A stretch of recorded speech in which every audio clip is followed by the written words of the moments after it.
Assalamualaikum warahmatullahi wabarakatuh.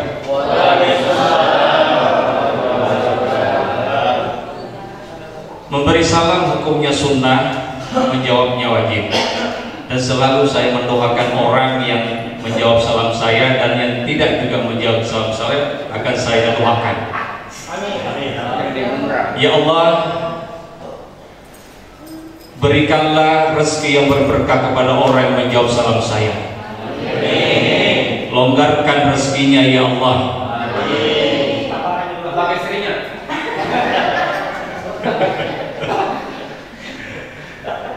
Ya Allah, sehatkan badan dan jiwanya ya Allah. Berikan orang yang menjawab salam saya ya Allah kesehatan, anak-anak yang soleh-solehah. Jadikan istrinya istri yang solehah. Jadikan suaminya suami yang soleh. Dan berikan orang yang tidak menjawab salam saya kesusahan dalam hidupnya. Didekatkan COVID kepadanya dan dijauhkan dari jodohnya. Assalamualaikum warahmatullahi wabarakatuh.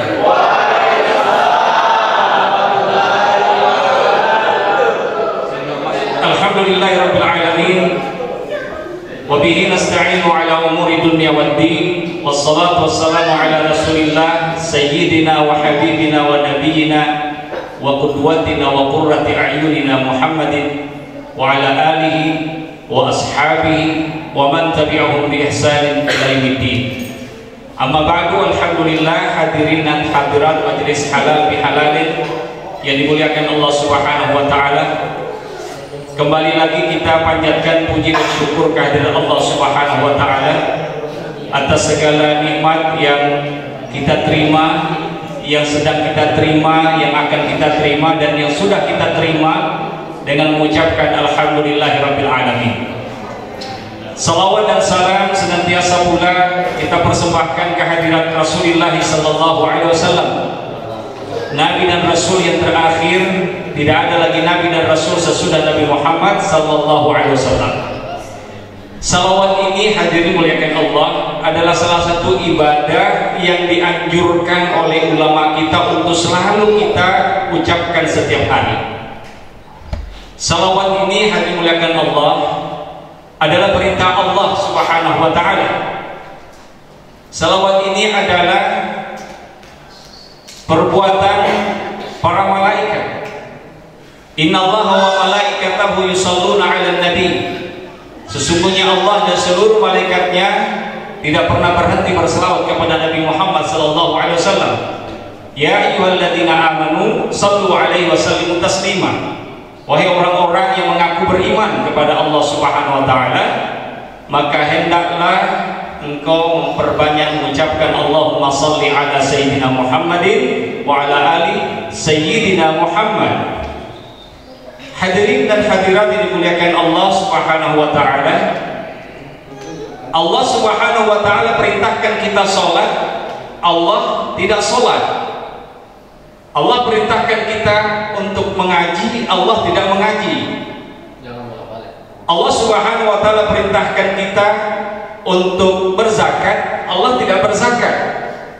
Allah perintahkan kita untuk berhaji dan berumrah, Allah tidak berhaji dan berumrah. Tetapi ketika Allah Subhanahu wa taala perintahkan kita berselawat kepada Nabi, Dia sendiri yang berselawat terlebih dahulu kepada Nabi Muhammad SAW. Sehingga ulama kita mengatakan bahwa salawat ini adalah ibadah yang sangat luar biasa yang dapat menyambungkan kita dengan Allah Subhanahu wa taala. Kalau kita malas mengaji tidak apa-apa, malas sholat sunnah tidak apa-apa, malas kita bersedekah tidak apa-apa, tetapi jangan malas berselawat kepada Rasulullah sallallahu alaihi wasallam. Karena salawat ini, kata ulama kita, adalah penyambung antara kita dengan Rasulullah sallallahu alaihi wasallam. Kalau kita malas beribadah, malas juga berselawat kepada Rasul, lalu apa yang kita andalkan di hadapan Allah Subhanahu wa Ta'ala? Apa yang kita andalkan? Nah, begitu banyak hikmah dan manfaat yang kita dapatkan kalau kita memperbanyak salawat kepada Rasulullah Sallallahu Alaihi Wasallam.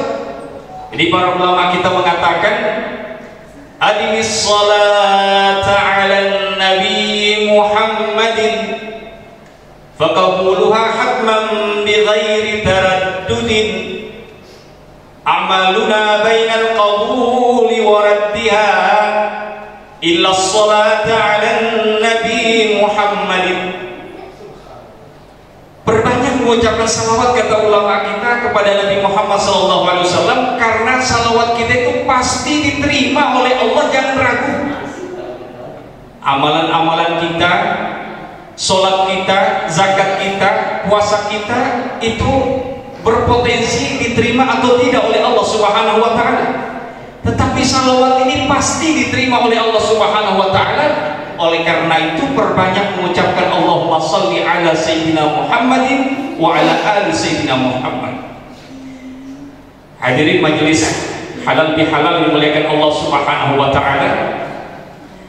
Jadi hikmah salawat ini banyak sekali. Yang pertama, Allah lipat gandakan pahala kita. Jadi kalau kita malas untuk melakukan ibadah-ibadah yang lain, maka dengan salawat ini insya Allah kita mengumpulkan pahala yang begitu banyak di sisi Allah Subhanahu wa Ta'ala. Jadi Nabi mengatakan, man shalla alayya salatan wahidatan sallallahu alaihi asyara salawat. Siapa yang bersalawat satu kali saja, kata Allah, kata Rasulullah SAW, satu kali saja bersalawat, Allah akan bersalawat kepadanya 10 kali. Jadi kalau kita 10 kali berselawat, dikali lagi 100 kali, dikali lagi. Kalau kita malas beribadah kepada Allah Subhanahu wa Ta'ala dengan ibadah-ibadah yang lain, tapi jangan malas beribadah dengan salawat. Nabi SAW mengatakan, sallu alayya fa inna salata alayya kafaratun lakum wa zakatun. Kalau kita selama ini merasa banyak dosa kepada Allah, maka perbanyak salawat kepada Rasulullah SAW. Salawat kita itu akan membersihkan jiwa kita, akan membersihkan kita dari dosa-dosa kita pada Allah Subhanahu wa Ta'ala. Nanti di hari kiamat gelap gulita karena matahari bulan dihancurkan oleh Allah Subhanahu wa Ta'ala. Maka salawat inilah yang akan memberikan penerangan kepada kita. Nabi sallallahu alaihi wasallam bersabda, zayyinu majalisakum bis salati alayya fa inna salatakum alayya nurun yaumil qiyamah. Ya, hendaklah kalian hiasi majlis-majlis kalian seperti majlis sekarang ini dengan memperbanyak salawat kepada Rasulullah sallallahu alaihi wasallam, karena salawat yang kalian lantunkan hari ini akan menjadi penerangan nanti ketika tidak ada lagi penerangan kecuali dengan penerangan Allah dan salawat Nabi Muhammad sallallahu alaihi wasallam. Demikian juga doa itu akan berada di antara langit dan bumi kalau tidak disertai dengan salawat kepada Nabi. Dan disertai salawat kepada Nabi, makanya di pesantren kita selalu dianjurkan untuk memperbanyak salawat sampai ribuan kali. Dan yang paling senang dia praktekkan oleh orang laki-laki itu bersalawat kepada Nabi SAW. Kan Nabi mengatakan, aktsarukum salatan alayya aktsarukum azwajan fil jannah. Yang paling sudah ketawa duluan orang yang tahu bahasa Arab. Yang nggak tahu bahasa Arab nanti ketawanya sebentar belakangan. Orang yang paling banyak berselawat kepadaku, kata Rasulullah SAW, nanti paling banyak istrinya. Tapi tunggu dulu, istrinya nanti di surga, bukan di sini. Jadi bapak-bapak yang masuk dalam organisasi istiqamah, ya perbanyak memang salawat sekarang. Apa istiqamah? Ikatan suami takut istri kalau di rumah. Karena takut nikah di dunia ini, maka perbanyak salawat untuk bisa menikah banyak-banyak nanti di surga.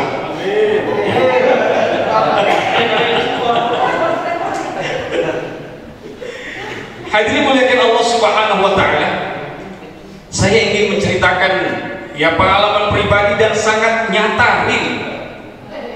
Jadi sebelum akreditasi MHU, ini saya bicara ini betul-betul ini. Saya sudah menghafal sama dengan Pak Setir sudah menghafal, tapi selalu hilang hafalannya. Sudah kita hafal semuanya, sudah kita baca mulai dari awal. Ya, Pak Wadek satu juga capek sudah memberitahukan kita, dan tak ada yang masuk-masuk. Maka saya ingat pesan Gurunta, Andre Gurunta, Kiai Muhammad Sanusi Baco ketika beliau jadi direktur di pesantren kami dulu. Dia beri nasihat kepada kami, Ananda, kalau ada masalah besar yang kau hadapi, perbanyak salawat kepada baginda Rasulullah SAW. Saya ingat. Jadi malamnya itu saya pertama menelpon semua tante saya, om-om saya, karena sangka mereka ibu saya, karena ibu saya sudah meninggal dunia. Saya telepon, tante tolong doakan saya karena saya lagi menghadapi masalah besar akreditasi jurusan. Saya tidak telepon Pak Dekan juga Pak Wali, tante om saya, karena Nabi mengatakan kalau kau sudah tidak punya ibu bapak, telepon tantemu karena itu sama dengan ibu kamu, doa-doanya dikabul oleh Allah. Saya telepon, saya menangis minta tolong tante, tolong doakan saya bisa sukses nanti, bisa bicara dengan lancar. Setelah itu maghribnya sebelum besoknya itu akreditasi, maghribnya saya berbanyak salawat sampai 1000 kali saya bersalawat, dan anak-anak saya ajak semuanya, istri-istri juga, istri saya ajak semuanya.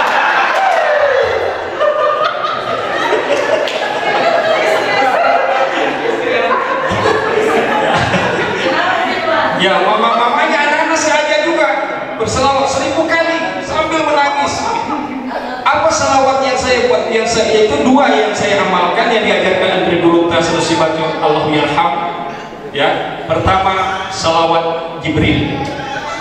Salawat Jibril ini benar-benar sangat barakah. Apa itu salawat Jibril? Salawat Jibril ini adalah salawat yang diucapkan oleh Nabi Adam yang diajarkan oleh Jibril. Nabi Adam ketika berada di surga dengan segala kenikmatan yang dimiliki, ya, yang dia nikmati, dia merasa kekurangan. Satu, tidak ada pasangannya. Allah mengetahui perasaan Adam, maka diciptakanlah Hawa dari sampel yang diambil dari tubuhnya Adam alaihissalam. Ketika dia lihat parasnya, keindahannya, dia mau sentuh. Malaikat Jibril mengatakan stop, jangan disentuh dulu sebelum berselawat kepada Nabi Muhammad SAW. Nabi Muhammad wujudnya belum ada, tapi diperintahkan berselawat oleh Jibril kepada beliau.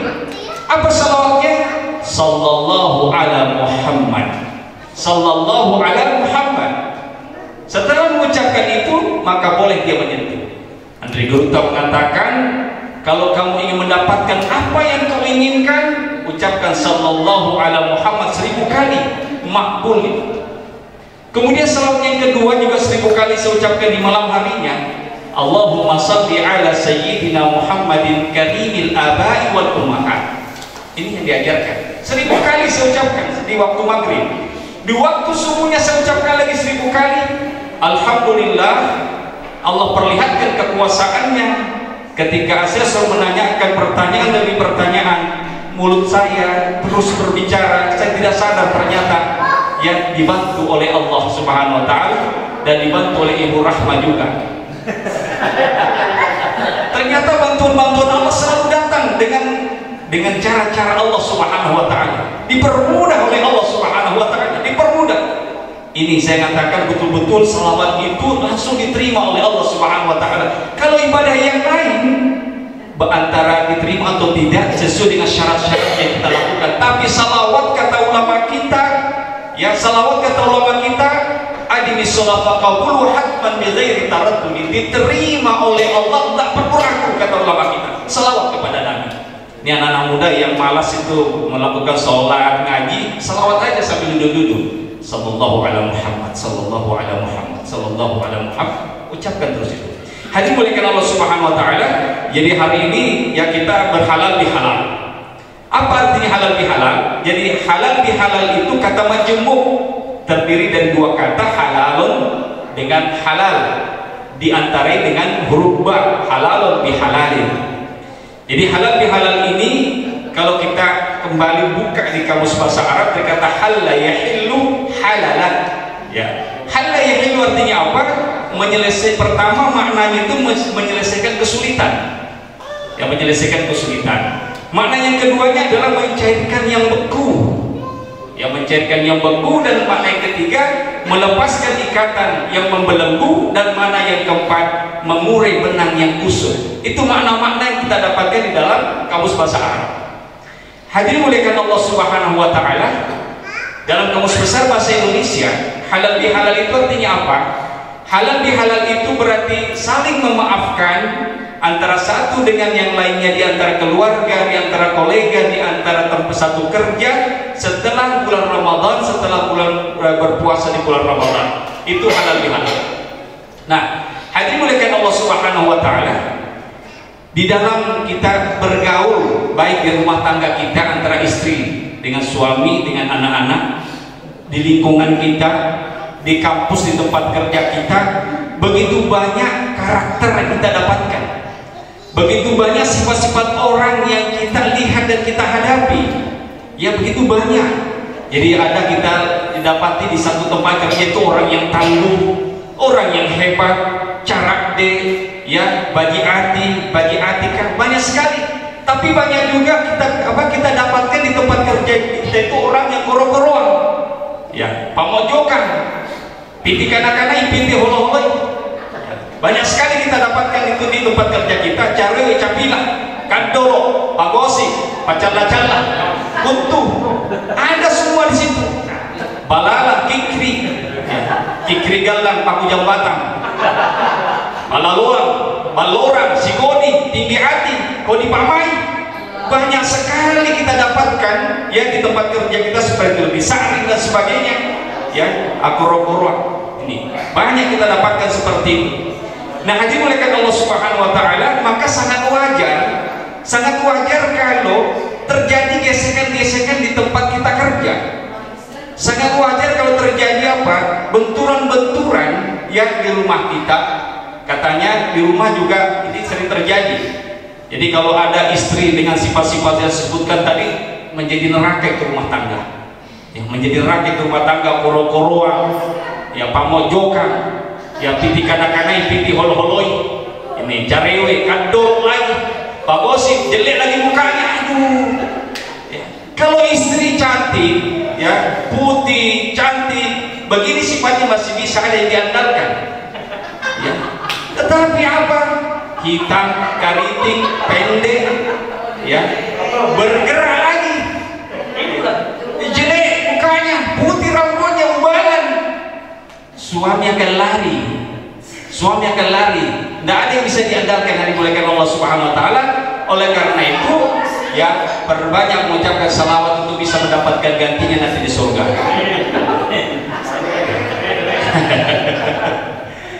Jadi hari muliakan Allah Subhanahu wa taala, karena begitu banyak karakter yang kita dapatkan di dalam lingkungan kerja kita, terjadi gesekan-gesekan, ya terjadi gesekan sehingga hubungan jadi beku.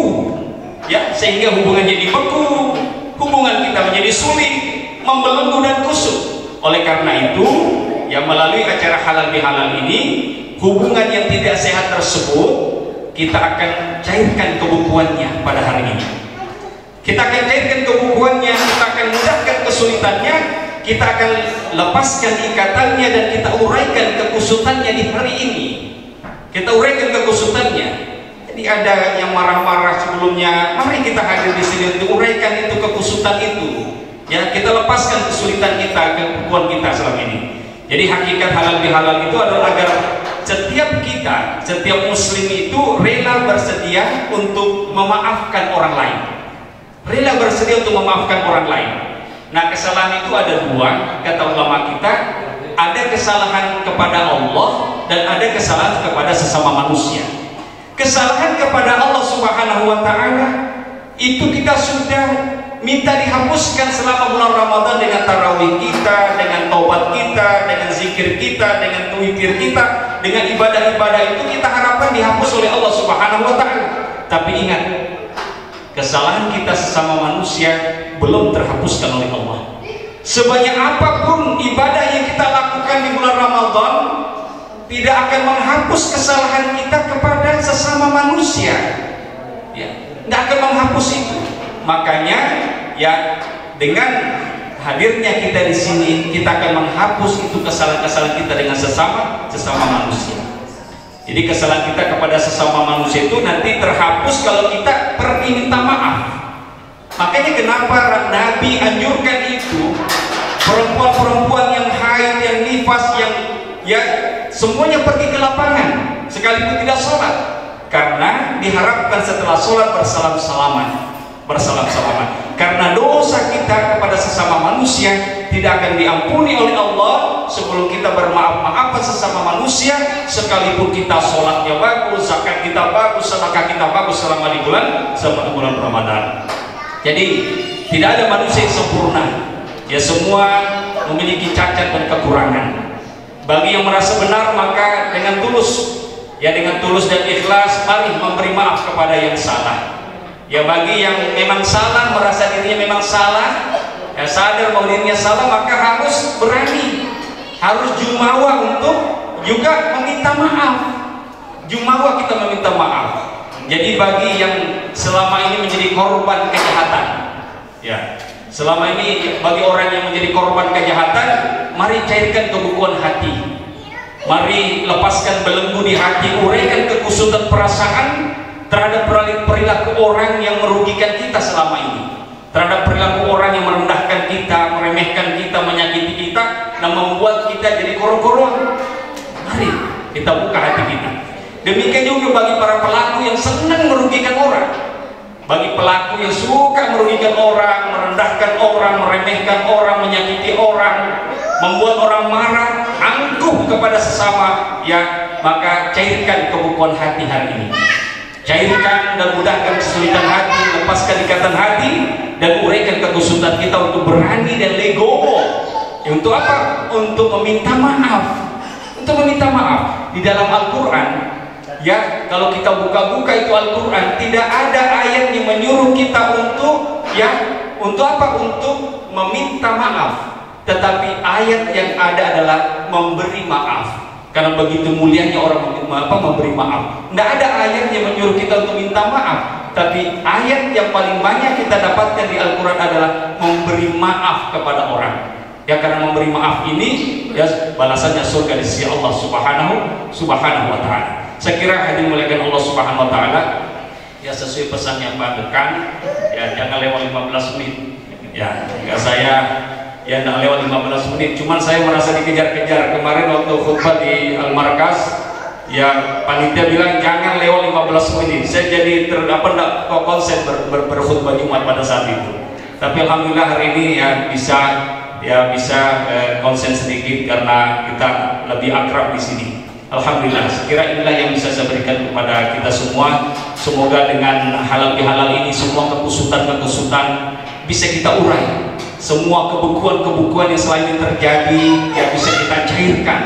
Semua kesulitan yang terjadi selama ini ya bisa kita carikan solusinya dengan saling memaafkan di antara satu dengan yang lainnya. Allahumma muwaffiq ila aqwamit thoriq. Wassalamualaikum warahmatullahi wabarakatuh.